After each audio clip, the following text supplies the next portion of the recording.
ಎಲ್ರು ಹೆಂಗದಿರಿ? I hope ಎಲ್ರು ಆರಾಮದಿರಿ ಅನ್ಕೊಂಡು ಇವತ್ತಿನ ಈ ವಿಡಿಯೋ ಸ್ಟಾರ್ಟ್ ಮಾಡೋಣ. ಇವತ್ತಿನ ವಿಡಿಯೋದೊಳಗ ಕುರಿ ಸಾಕಾಣಿಕೆ ಯಾಕೆ ಮಾಡ್ಬೇಕು, ಯಾಕೆ ಎಲ್ರು ಕುರಿ ಸಾಕಾಣಿಕೆ ಮಾಡ್ಬೇಕು ಅನ್ಕೋತಾರ, ಕರೆಗೂ ಅದ್ರೊಳಗ ಅಷ್ಟು ಲಾಭ ಐತಾ ಏನು ಅಂತ ಇವತ್ತಿನ ವಿಡಿಯೋದೊಳಗೆ ತಿಳ್ಕೊಳೋಣ. ನಿಜವಾದ ಸತ್ಯ, ಲಾಭ ಎಷ್ಟು, ಮತ್ತೆ ಎಲ್ಲರೂ ಏನ್ ಕಂಪ್ಯಾರಿಸನ್ ಮಾಡಿ ಇದಕ್ಕೆ ಕುರಿ ಸಾಕಾಣಿಕೆಗೆ ಇಳಿತಾರ ಅಂತ ಹೇಳಿ ಡಿಟೇಲ್ ಆಗಿ ಹೇಳ್ತೀನಿ. ವಿಡಿಯೋ ಎಲ್ಲಿ ಸ್ಕಿಪ್ ಮಾಡ್ಲಾರೆ ಫುಲ್ ವಿಡಿಯೋ ನೋಡ್ರಿ.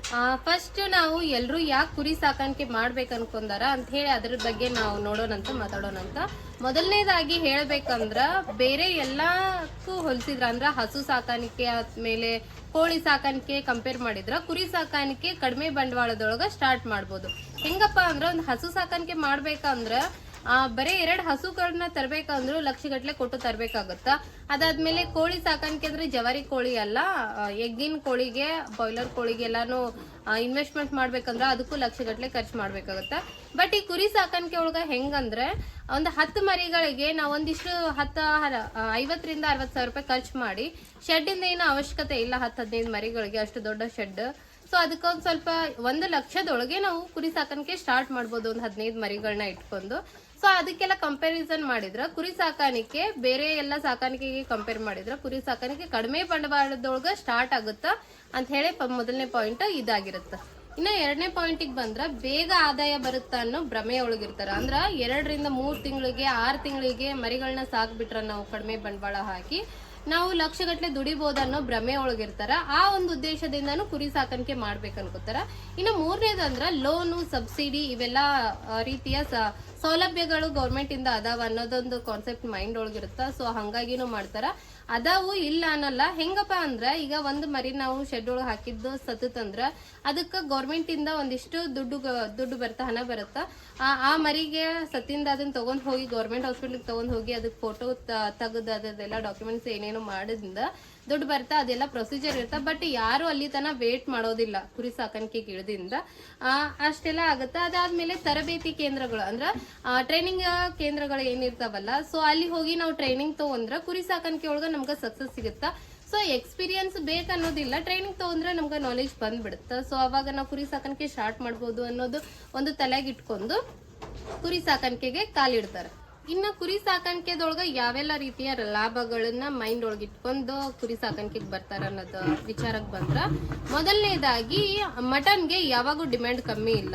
ಯಾವ ರೀತಿಗಂದ್ರ ಏನು ಹೆಚ್ಚು ಕಮ್ಮಿ ಆದ್ರೂ ಒಂದು ತರಕಾರಿ ಅನ್ನೋದು ಏನೈತಲ್ಲ, ಯಾವಾಗೂ ಒಂದೇ ಫಿಕ್ಸ್ ರೇಟ್ ಇರಲ್ಲ. ಒಂದು ಸರಿ ಏರಿರ್ತ ಗಗನಕ್ಕ, ಒಂದ್ ಸರಿ ನೆಲಕ್ ಬಿದ್ದಿರ್ತಂತಾರ. ಸೊ ಆ ರೀತಿ ಇರುತ್ತ. ಬೇರೆ ಎಲ್ಲದೂ ಕಂಪೇರ್ ಮಾಡಿದ್ರೆ ಹಂಗೆ ಇರ್ತಾವ.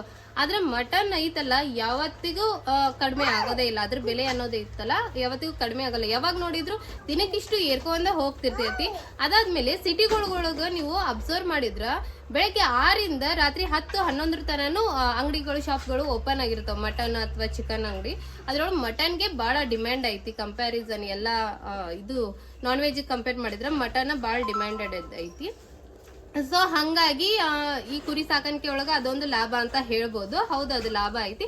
ಸೊ ನಾವು ಕರೆಕ್ಟ್ ಆಗಿ ಮೊದಲ ಅದನ್ನ ಅವ್ರಿಗೆ ಕಟಕರಿಗೆ ಸೇಲ್ ಮಾಡೋದು ಹೆಂಗ, ಅವ್ರಿಗೆ ಎಷ್ಟು ಅಮೌಂಟಿಗೆ ಕೊಡ್ಬೇಕು ಅಂತ ನಾವು ಪ್ಲಾನ್ ಮಾಡ್ಕೊಂಡಿದ್ರ ಅವ್ರು ನಮ್ಗ ಕಂಟಿನ್ಯೂ ಕಸ್ಟಮರ್ ಆದ್ರ ನಮ್ಗ ಅದ್ರೊಳಗ ಲಾಭ ಐತಿ, ಇಲ್ಲ ಅನ್ನಲ್ಲ. ಇದಂತೂ ಫಿಕ್ಸ್ ಆಗಿರುತ್ತೆ.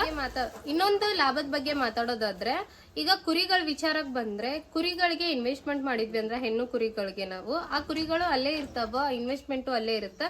ಬಟ್ ಅವು ಮರಿಗಳನ್ನ ಹಾಕೊಂಡ್ ಹೋದಂಗ ನಾವು ಮರಿಗಳನ್ನ ಸೇಲ್ ಮಾಡ್ಕೊಂಡ್ ಹೋದಾಗ ಅಲ್ಲಿ ಇಂಪ್ರೂವ್ಮೆಂಟ್ಸ್ ಅನ್ನೋದು ಕಾಣುತ್ತ. ಸೊ ಅಲ್ಲಿ ನಮ್ಗ ಲಾಭ ಬರುತ್ತ. ಇದೊಂದು ರೀಸನ್ ತಲೆಗಿಟ್ಕೊಂಡು ಕುರಿ ಸಾಕಾಣಿಕೆ ಮಾಡ್ಬೇಕು, ಇದ್ರೊಳಗ್ ಲಾಭ ಐತಿ ಅಂತ ಅನ್ಕೋತಾರ.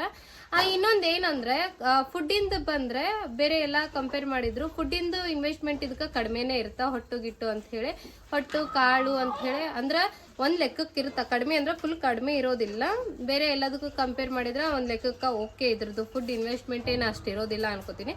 ಸೊ ಹಂಗಾಗಿ ಕುರಿ ಸಾಕಾಣಿಕೆ ಒಳಗ ಫುಡ್ ಇಂದಾಗ್ಲಿ, ಆಮೇಲೆ ಅದ್ರದ್ದು ಮಾರುಕಟ್ಟೆದ ಬೆಲೆ ನೋಡ್ಕೊಂಡಾಗ್ಲಿ, ಮಟನ್ದು ಡಿಮ್ಯಾಂಡ್ ನೋಡ್ಕೊಂಡೋಗಿ ಇವೆಲ್ಲ ಲಾಭಗಳನ್ನ ನೋಡ್ಕೊಂಡು ಕುರಿ ಸಾಕಾಣಿಕೆ ಮಾಡ್ಬೇಕು ಅನ್ಕೋತಾರ.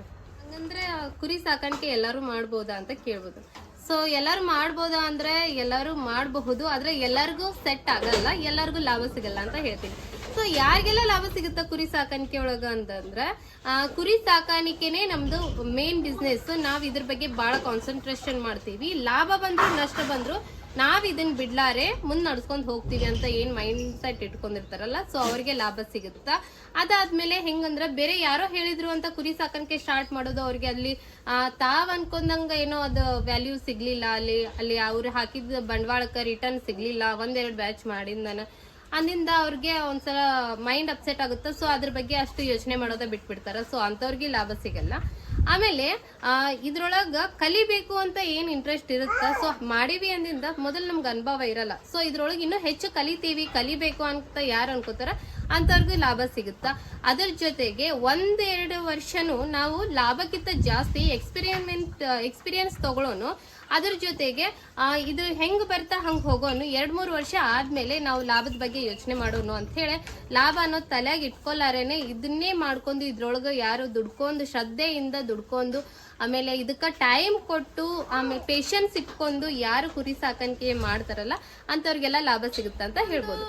ಯಾವುದೇ ಶೆಡ್ಡಿಗೆ ವಿಸಿಟ್ ಮಾಡಿದ್ರು ಮಾಡ್ರಿ ಚೆನ್ನಾಗೈತಿ ಲಾಭ ಅಂತ ಹೇಳ್ತಾರೆ 3,000-6,000.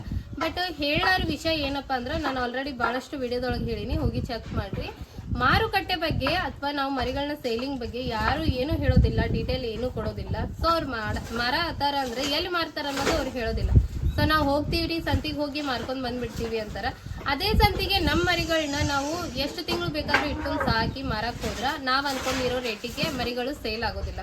ಈಗ ನೀವು ಸಾಕ್ಬೋದು, 3 ತಿಂಗಳು ಸಾಕ್ಬೋದು, 6 ತಿಂಗಳು ಸಾಕ್ಬೋದು, 1 ವರ್ಷನೂ ಸಾಕ್ಬೋದು. ಆದ್ರೆ ಸಾಕಿದಕ್ಕ ಅಷ್ಟು ಖರ್ಚು ಮಾಡಿದಕ್ಕ ಅದಕ್ಕೆ ತಕ್ಕಂತ ಲಾಭ ಬಂದ್ರ ಅಷ್ಟೇ ಅಲ್ಲ ನಾವು ಕುರಿ ಸಾಕಾಣಿಕೆ ಒಳಗ ಸಕ್ಸಸ್ ಕಾಣೋದು. ಸೊ ಅದು ನಮ್ಗ ಅಲ್ಲಿ ಬಹಳ ಹೊಡ್ತಾ ಕೊಡುತ್ತ. ಸೊ ಇದು ಈ ರೀಸನ್ ಯಾರು ಹೇಳೋದಿಲ್ಲ ಆದಷ್ಟು ಜನಗಳು. ಆಮೇಲೆ ಇನ್ನೊಂದ್ ಏನಪ್ಪಾ ಅಂದ್ರೆ ನಾವು ಕುರಿ ಸಾಕಾಣಿಕೆ ಮಾಡ್ಬೇಕಂದ್ರೆ ಸಣ್ಣ ಮರಿಗೆ ಇರುವಂತ ವ್ಯಾಲ್ಯೂ ನಾವು 6 ತಿಂಗಳು 1 ವರ್ಷ ಸಾಕಿರುವಂತ ಮರಿಗಳಿಗೆ ಇರೋದಿಲ್ಲ, ಬಹಳ ಕಡಿಮೆ ಡಿಮ್ಯಾಂಡ್ ಆಗಿರುತ್ತ. ಸೊ ಅವಕ್ಕೆ ನಾವು ಹೇಳಿಂದಾನ 8,000, 9,000, 7,000 ಗಟ್ಲೆ ಕೊಟ್ಟು ತರ್ತೀವಿ. ಆದ್ರೆ ದೊಡ್ಡ ಮರಿಗಳಿಗೆ ನಾವು 10-12,000 ಕೇಳಿದ್ರು 6 ತಿಂಗಳು 3 ತಿಂಗಳು ಸಾಕಿ ಅಷ್ಟೆಲ್ಲ ಯಾರು ಕೊಡ್ಬೇಕ್ರಿ ಅಂತಾರೆ. ಸೊ ಇದು ಅವರು ಹೊಸದಾಗಿ ಬಿಸ್ನೆಸ್ ಮಾಡೋರಿಗೆ ಇದು ಐಡಿಯಾ ಇರೋದಿಲ್ಲ. ಸೊ ಹಂಗಾಗಿ ಫೀಲ್ಡಿಗೆ ಇಳಿತಾರೆ. ಅದನ್ನ ಬಿಟ್ಟು ರೋಗಗಳನ್ನೋದು ಕುರಿಗಳಿಗೆ ಬಾಳ ಬರ್ತಾವ, ಅದಕ್ಕೆ ಮೆಡಿಸನ್ ಚಾರ್ಜ್ ಬಾಳ ಆಗುತ್ತಾ. ಸೊ ಅವ್ರಿಗೆ ಅದ್ರ ಬಗ್ಗೆ ನಾಲೆಜ್ ಇರಲ್ಲ. 1-2 ಮೆಡಿಸನ್ ಹಾಕಿಂದನೂ ಆ ರೋಗಗಳು ಕಂಟ್ರೋಲ್ ಆಗಲ್ಲ. ಅಂತವೆಲ್ಲ ಡಿಸೀಸ್ಗಳು ಕುರಿ ಸಾಕಾಣಿಕೆ ಒಳಗೆ ಬರ್ತಾವು ಇರ್ತಾವ. ಸೊ ಅದ್ರ ಬಗ್ಗೆನೂ ಐಡಿಯಾ ತಗೋಬೇಕಾಗುತ್ತ. ಸೊ ಮೇ ಬಿ ಇವೆಲ್ಲ ಪಾಯಿಂಟ್ಸ್ಗಳು ಕುರಿ ಸಾಕಾಣಿಕೆ ಮಾಡ್ಬೇಕಂತ ಯಾರಿಗೊಬ್ರು ಕೇಳಿದಾಗ ಇವೆಲ್ಲ ರಿಸ್ಕ್ ಅದಾವ ಅದ್ರೊಳಗ, ಇವೆಲ್ಲ ದಾಟ್ಕೊಂಡ್ ಹೋಗಿಂದನ ನಮ್ಗ ಸಕ್ಸಸ್ ಅನ್ನೋದು ಸಿಗುತ್ತಾ ಅಂತ ಎಲ್ಲರೂ ಪ್ರತಿಯೊಬ್ರು ಹೇಳಿದ್ರೆ ಅವರು ಒಂದಿಷ್ಟು ಮುಂದಾಲೋಚನೆ ಇಟ್ಕೊಂಡು ಕುರಿ ಸಾಕಾಣಿಕೆ ಮಾಡ್ಬೇಕಂದ್ರೆ ಇವೆಲ್ಲ ರಿಸ್ಕ್ ಅದಾವ. ಸೊ ಇವಕ್ಕೆಲ್ಲ ಏನ್ ಪರಿಹಾರ, ಅಕಸ್ಮಾತ್ ನಾವ್ ಮಾಡಿಂದನು ಇದ್ರೊಳಗೆ ಎಡ್ವರ್ಟ್ ಆಯ್ತಂದ್ರ ಇದಕ್ಕೆಲ್ಲ ಏನ್ ಸೊಲ್ಯೂಷನ್ ತಗೋಬೇಕು ಅಂತ ಮುಂದಾಲೋಚನೆ ಮಾಡಿರ್ತಾರ. ಈಗ ಎಲ್ಲರೂ ಹೆಂಗಾಗ್ಬಿಟ್ಟೈತಿ ಅಂದ್ರ ಅದ್ರೊಳಗ ರಿಸ್ಕ್ ಅನ್ನೋದು ಏನೈತಿ ಅನ್ನೋದೇ ಗೊತ್ತಿರೋದಿಲ್ಲ. ಸೊ ಲಾಭ ಅನ್ನೋದು ಅಷ್ಟೇ ತಲೆಗೆ ಇಟ್ಕೊಂಡು ಇಳಿತಾರ. ಸೊ ರಿಸ್ಕಿನ ಬಗ್ಗೆ ಯೋಚನೆ ಮಾಡಿರಲ್ಲ. ಫೀಲ್ಡಿಗೆ ಇಳಿದ್ಮೇಲೆ ಒಂದ್ ಸಣ್ಣ ಪ್ರಾಬ್ಲಮ್ ಆದ್ರೂ ಅವ್ರಿಗೆ ದೊಡ್ಡದು ಅನಿಸ್ಬಿಡುತ್ತ. ಸೊ ಅನ್ಕೊಂಡಿದ್ದೆ ಒಂದು ಆಗೋದೇ ಒಂದು ಅನಿಸ್ಬಿಡುತ್ತ. ಸೊ ಹಂಗಾಗಿ ಇವೆಲ್ಲ ಪ್ರಾಬ್ಲಮ್ಸ್ಗಳನ್ನ ಫೇಸ್ ಮಾಡ್ಬೇಕಾಗತ್ತ ಅನ್ನೋದು ತಲೆಗೆ ಇಟ್ಕೊಂಡಿರ್ಬೇಕು. ಸೊ ಇಷ್ಟೆಲ್ಲ ಇದ್ವು ಇವತ್ತಿನ ವಿಡಿಯೋದೊಳಗ ಪಾಯಿಂಟ್ಸ್. ಏನಪ್ಪಾ ಅಂದ್ರ ಯಾಕ ಎಲ್ಲಾರು ಕುರಿ ಸಾಕಾಣಿಕೆಗೆ ಬರ್ಬೇಕು ಅನ್ಕೋತಾರ, ಯಾವೆಲ್ಲ ರೀತಿಯ ಲಾಭಗಳು ಇರ್ತಾವ, ಯಾವೆಲ್ಲ ರೀತಿಯ ಪ್ರಾಬ್ಲಮ್ಸ್ಗಳನ್ನ ಫೇಸ್ ಮಾಡ್ಬೇಕಾಗತ್ತ, ಪ್ರಾಬ್ಲಮ್ಸ್ಗಳು ಇರ್ತಾವ ಅಂತ ಹೇಳ್ಬೇಕು ಅನ್ಕೊಂಡಿದ್ದೆ, ಹೇಳಿನಿ. ಇದ್ರ ಬಗ್ಗೆ ಮಾಹಿತಿ ಕೊಟ್ಟಿನಿ ಅನ್ಕೊಂಡಿನಿ. ಸೊ ಈ ವಿಡಿಯೋ ಏನಾದ್ರೂ ನಿಮ್ಗೆ ಯೂಸ್ಫುಲ್ ಅನ್ಸಿದ್ರೆ ನನ್ನ ಚಾನಲ್ನ ಸಬ್ಸ್ಕ್ರೈಬ್ ಮಾಡ್ಕೊಂಡು ವಿಡಿಯೋಗೊಂದು ಲೈಕ್ ಕೊಟ್ಟು ವಿಡಿಯೋನ ಶೇರ್ ಮಾಡ್ರಿ. And thank you for supporting. ಬಹಳಷ್ಟು ಜನ ಸಪೋರ್ಟ್ ಮಾಡತ್ತೀರಿ, ಸಬ್ಸ್ಕ್ರೈಬರ್ಸ್ ಸ್ವಲ್ಪ ಜಾಸ್ತಿ ಆತೈತಿ, ಭಾಳ ಖುಷಿ ಅನ್ಸಾತೈತಿ. ಆಮೇಲೆ ಕಮೆಂಟ್ಸ್ಗಳಾಗ್ಲಿ ನಿಮ್ಮ ಸಪೋರ್ಟ್ ನಂಗೆ ಭಾಳ ಸಿಗಾತೈತಿ ಅನ್ಸತೈತಿ. ಇಷ್ಟು ಪೇಷನ್ಸ್ ಇಟ್ಕೊಂಡು ನಾನು ಮಾಡುವಂಥ ವಿಡಿಯೋನ ನೋಡಿ ನಿಮ್ಗೊಂದು ಮಾಹಿತಿ ಸಿಗುತ್ತಾ ಅಂತ ಹೇಳ್ತಿರಲ್ಲ, ಸೊ ಅದೇ ನನ್ಗೆ ಭಾಳ ಖುಷಿ ಆಗುತ್ತಾ. ಆ್ಯಂಡ್ ಇದೇ ರೀತಿ ನಿಮ್ಮ ಸಪೋರ್ಟ್ ನನ್ನ ಮೇಲೆ ಯಾವತ್ತಿಗೂ ಇರಲಿ ಅಂತ ಕೇಳ್ಕೊಂಡು ಇವತ್ತಿನ ಈ ವಿಡಿಯೋ ಇಲ್ಲಿಗೆ ಎಂಡ್ ಮಾಡತ್ತೀನಿ. ನೆಕ್ಸ್ಟ್ ಇನ್ನೊಂದು ಇನ್ಫಾರ್ಮೇಟಿವ್ ವಿಡಿಯೋ ಜೊತೆಗೆ ನಿಮ್ಗೆ ಸಿಗ್ತೀನಿ. Thank you for watching all. Bye.